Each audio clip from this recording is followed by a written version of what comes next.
Hello, this is Matt on the Moon Family Said Dan channel. We've definitely been through quite a bit as XRP holders. Understatement of the century, I know. We've certainly been through quite a bit, not just the regular day-to-day volatility that one has to endure investing in any typical cryptocurrency. Yes, we've got that as well. Then you've got the room temperature cottage cheese eating Bitcoin maxi trolls out there, can't get their damn shirts on in the morning.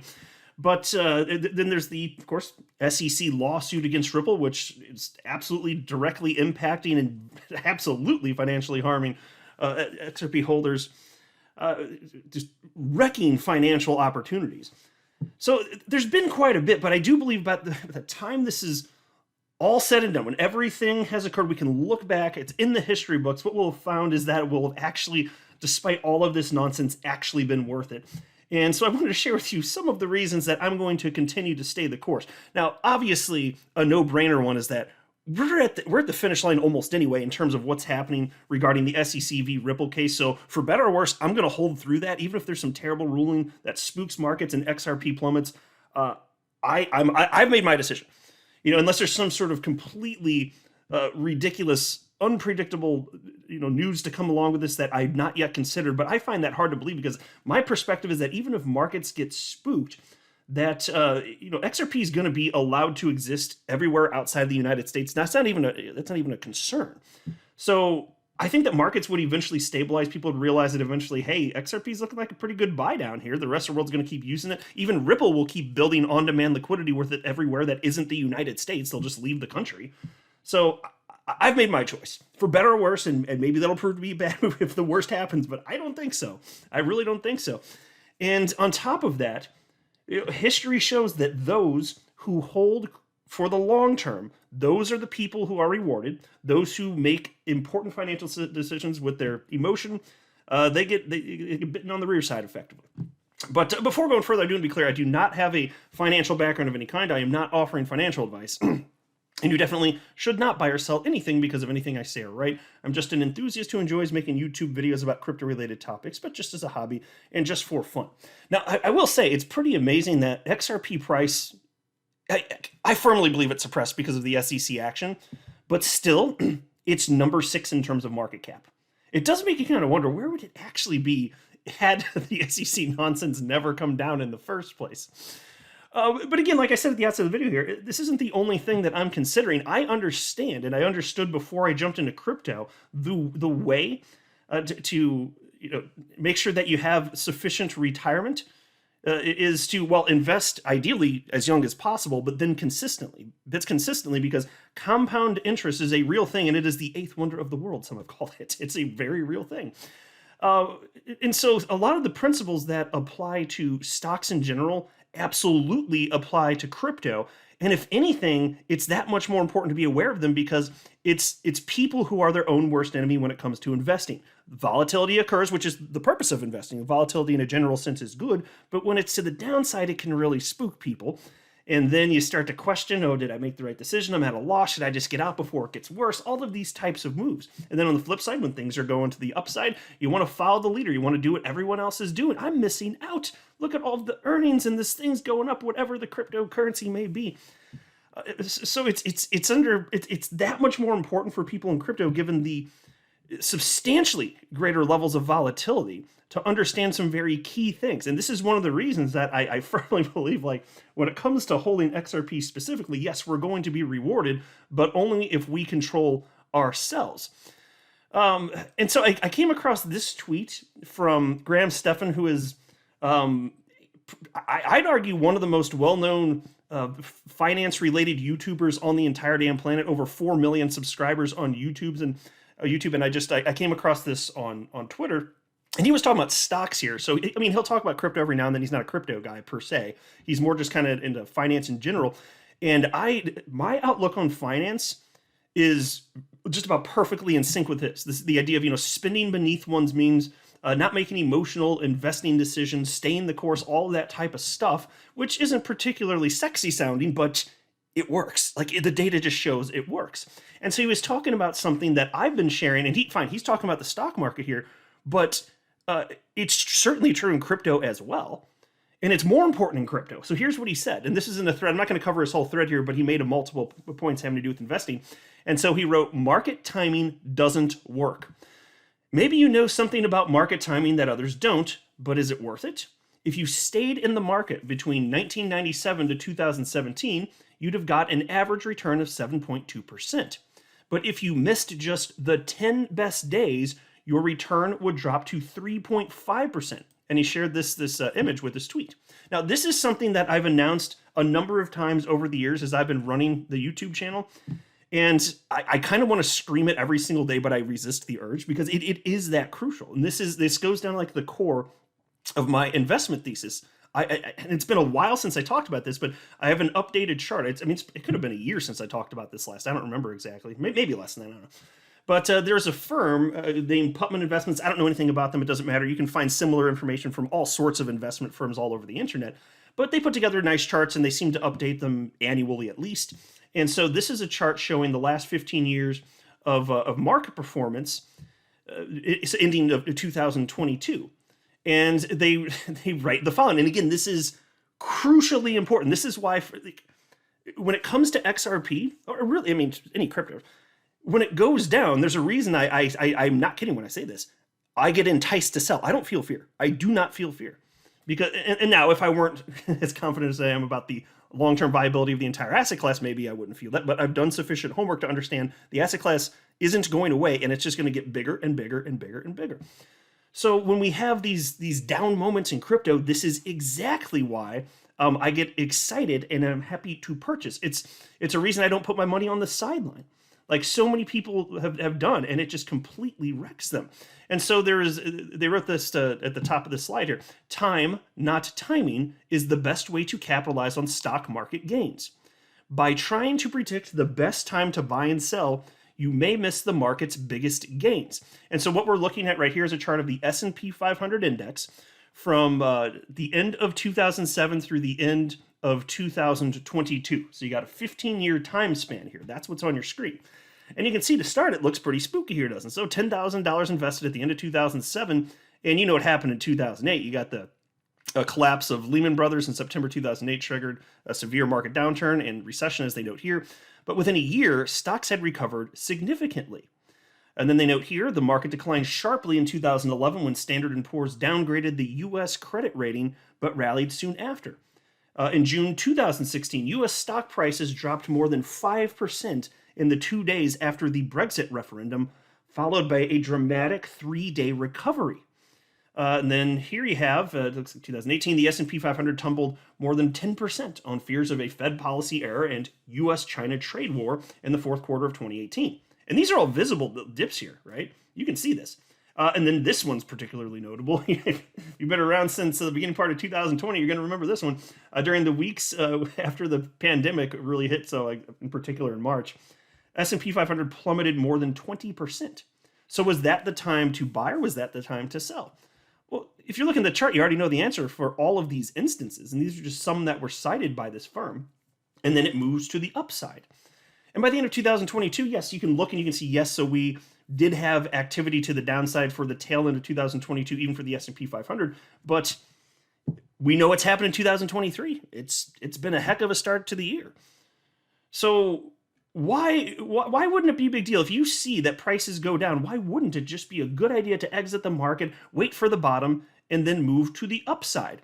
Well, and this is, again, it's the concept is true, and it's way more important for XRP and other cryptocurrencies. So the concept is certainly true. This is why I'm highlighting this. If you miss just a handful of the best days in terms of price action, you wreck yourself. And that's why for me, I am accepting of full exposure every single good day and every single bad day when it comes to me holding my XRP, period.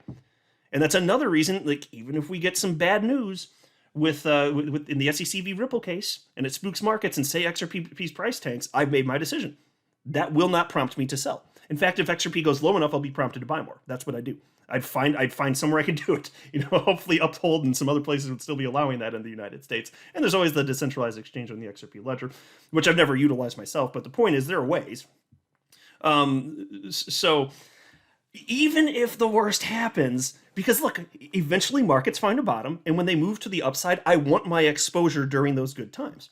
And so they note here, and this is incredibly telling. If you've never heard me talk about this, please listen up, because this is incredibly important, crucial information to have. And they titled this slide, "Stay Invested So You Don't Miss the Market's Best Days." And they note here, $10,000 invested in the S&P 500 from the end of 2007 through the end of 2022. So you got 15 years there. If you're fully invested that whole time period, your $10,000 at the end of the 15 years is worth $35,461, and that's an 8.81% annualized total return. And that's respectable for traditional legacy finance. Now, we in crypto, we may look at that and go, oh, that's cute. Look at that little 8%, though, 8.81%. But that's good, though. In traditional finance, it's like, yes, you're doing it. So not to belittle it too much, it's more like we're just in a totally different realm where the degree to which investing can, in shorter time periods, either completely destroy you or result in life-changing wealth. I mean, it just is. It is what it is. In that sense, it's a little bit different. There's greater opportunity and greater risk. Okay. But the concept is still true if you miss the total days. So what if you miss the 10 best days over that 15-year time period? Now, mind you, there's 365 days in a year, except for a leap year anyway. 365 days in a year. And so think of that times 15, whatever the hell that number is. I'm not going to try and do the quick math in my head. But if you miss just 10 days in 15 years, instead of your $10,000 becoming $35,000 roughly, your $10,000 would only be worth $16,000 and $16,246. That's it. And so you may notice that when it comes to crypto, there are not that many days where you have truly wild, awesome activity, face-melting activity to the upside. It's a limited number of days, right? You know that. Unless you're new to crypto, in which case, welcome to the party, my friend. But it's not that many days. And if you happen to miss it because you want to try and time the market and you think you're smarter, what if you miss it, though? What if you just miss one of those 10 days? That's a costly error, which is why, for me, the right move is to do precisely nothing after I make a purchase, period. That is it. So if you miss the 10 best days, instead of having 8.81% annualized total return for that 15-year time period, it's only 3.29%. Okay, what if you miss the 20 best days? Well, you're actually down. You're down 0.17%. Your $10,000 is now worth $9,748. What if you miss the 30 best days? Your $10,000 is only worth $6,399. If you miss the 30 best days, you're down 2.93%. And annualized. And if you miss the 40 best days, your $10,000 after that 15-year time period, $10,000 turns into $4,401. And so the errors are that much more costly if you're talking about crypto, because when the moves come, they come. And either you have exposure to the asset class or you don't. So I've decided I want the exposure. This is crucial. And to paint this picture even further, and this is amazing. This is just another web. I just came across this from a Google search. It's another investment firm, and they made their own charts, and they highlighted this. And this is incredibly interesting. Look at this. Good days happen in bad markets. So, folks, even at the depths of each bear market, we've had some monster moves.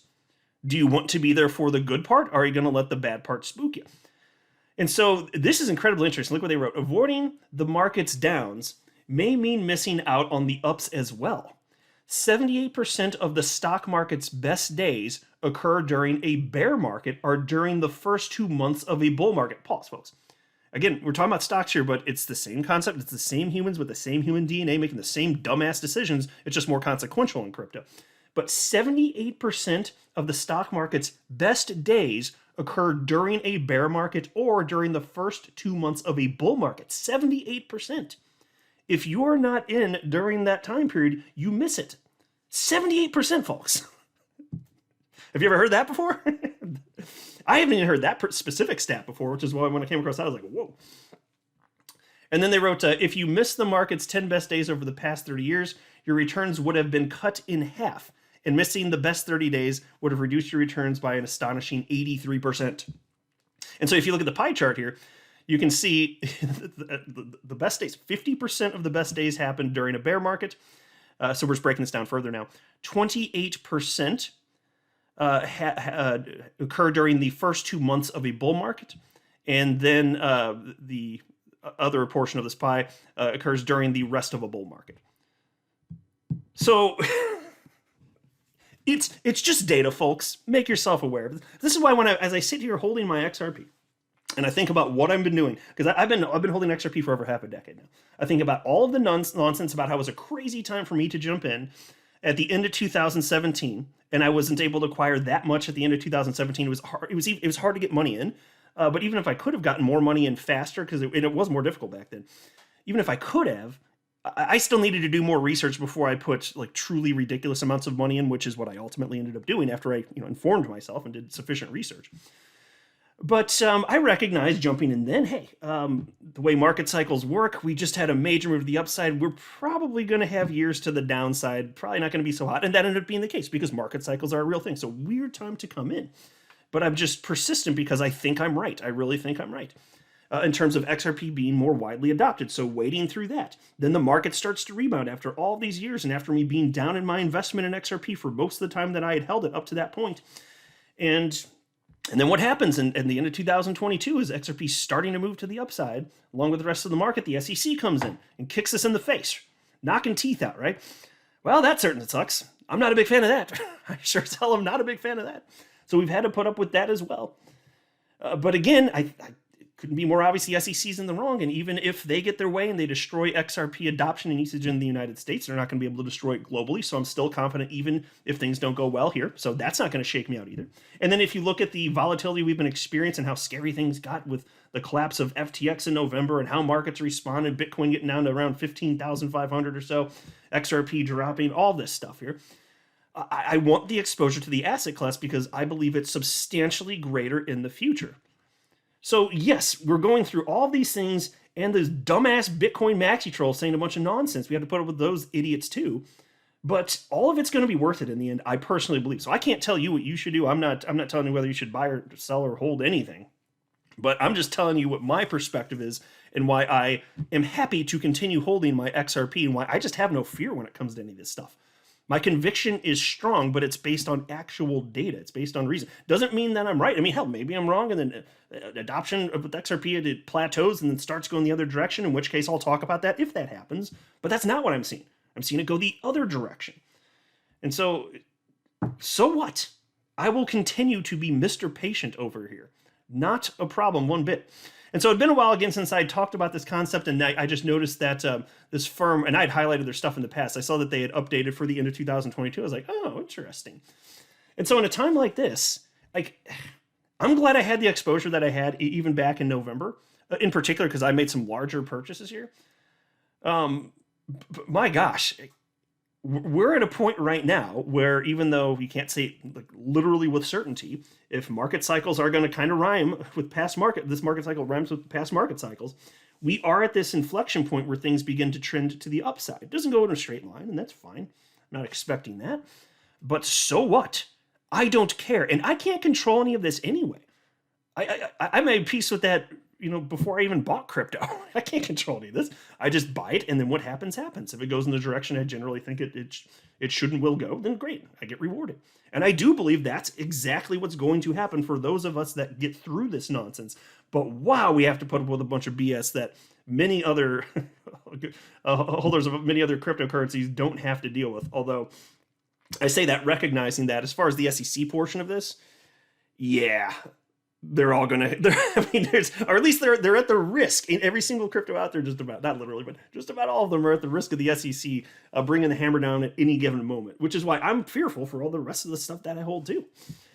But even though I say fearful, it doesn't mean that I'm going to be shaken out of my position. I'm concerned about what it means for me as a crypto holder in the United States. Yes, but I'm still optimistic for the future. And how could I not be, despite all this? So that's pretty much it. We're going through this. I firmly believe we're going to be rewarded. And also don't forget, when XRP goes, it really goes. Historically, when it moves, my gosh. So fine, it was more suppressed when it ran up to $2 in April a couple years ago. But man, look at the history before that. I've talked about it a bunch of times before. I think it's going to melt some damn faces. I firmly believe that is the most probable outcome. So I'm just going to sit here and hold the damn thing.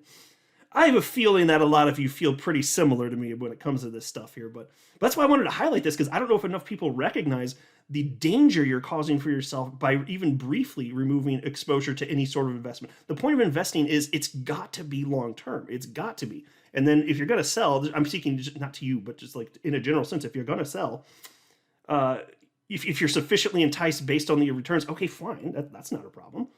That's how I look at it for myself. But outside of that, no, I'm not getting in and out of positions for anything. I hold, period, for very long periods of time. And if it means I have to wait another 5 years or 10 years for XRP, I'll do it. Not that I know, look, I'm not saying I think that's what's going to happen, but if I have to, that is what I will do. Because when I jumped into it in late 2017, I was like, wish I'd come in a little bit sooner, because I know market cycles go, and we're going to be in a bear market in all likelihood, and we were. And then we missed the market cycle after that because the SEC. It's been a long journey, but I'm being honest when I say this.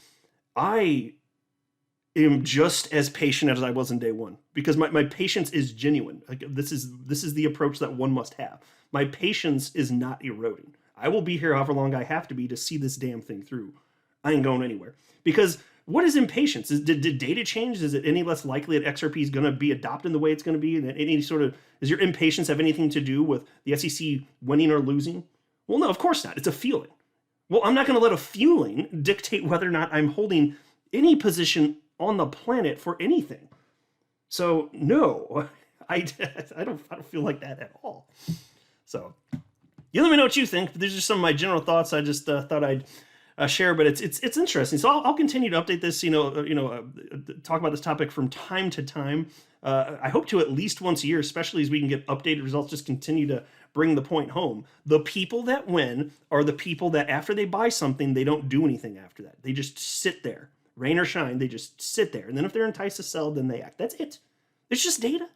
And so I would love to see too. So the reason I keep highlighting the stock market stuff when I cover this, it's because I don't have this type of information compiled by anyone in the world of crypto. If anybody ever does this, please send that in my direction. I'll love to give you credit and highlight it on my channel, but it would take a ton of work for me personally to even attempt to create stuff like this. So for me, frankly, it's easier to just kind of talk about it in terms of stocks and then just recognizing it's the same human behavior. And you can you can prove it for yourself. If you look at the crypto chart for the last 14 years, look at Bitcoin specifically, well, you can see it's the same damn thing, extremely volatile. And then you can look at XRP. You can see it's the same damn thing. So even though I don't have the specifics for XRP or Bitcoin or the broader crypto markets, because I haven't seen them tabulated in such a way where, if you missed the 10 greatest days, what would the impact have been? It'd be a lot of work to try and put that together. But the concept's true, obviously, no matter what. So to me, it doesn't matter in that sense. What's more important is just to kind of get the idea across. It's the same humans with the same human DNA making the same silly-ass emotional buying and selling decisions. So I'm just not going to do that. I'm just going to recognize that that's what those humans do and then behave differently. That's pretty much it. I'm not a financial advisor. You should not buy or sell anything because of anything I say or write. That would be a very, very, very bad idea. Until next time, to the Moon Family Sedan.